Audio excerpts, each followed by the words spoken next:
bracing and hinging. This is more of a companion video where I would have taught you these basics in person, and then this is for you to take home where you're going to revisit the cues and to make sure you're doing it right. So first, it's about bracing. It's about that belly breath. The air doesn't really go in your belly.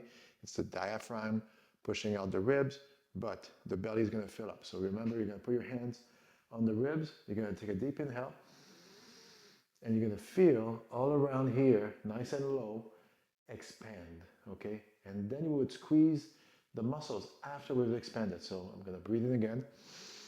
I'm going to squeeze, and that's my bracing, right?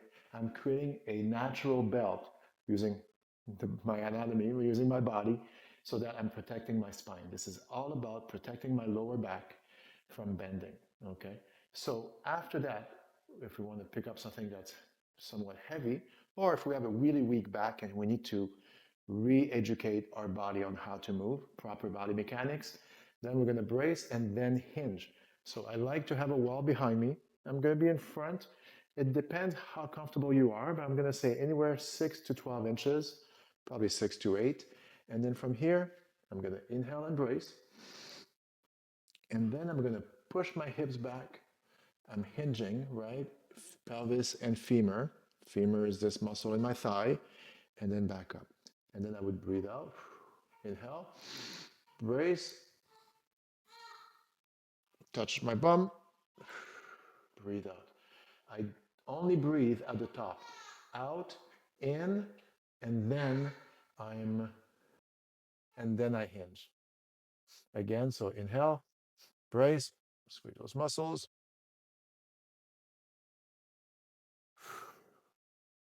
Now, at the beginning, depending on your health, if your back is very, very sensitive, you have lots of backache, I want a very minimal number of reps. Do it often, but not too much. So what I mean by that is do a set of 5 or 7 or 8.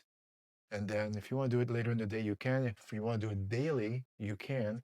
But don't do 3 or 4 sets of 10, 12 if you've never done it before and you're just starting to take care of your health again.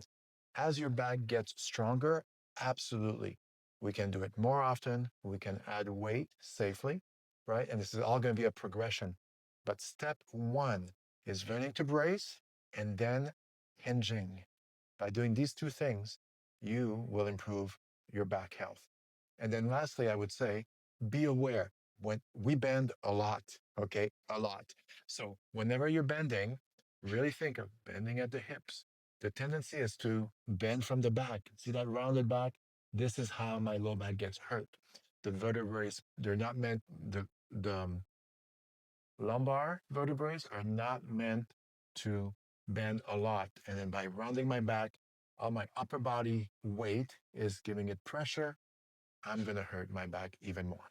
So bracing, hinging, starting slow and progressing 1 step at a time is how we will improve your back. If you have any questions on this video, I would say probably talk to me in person. But if you're on my online app, please send me a message there. And thank you so much for watching.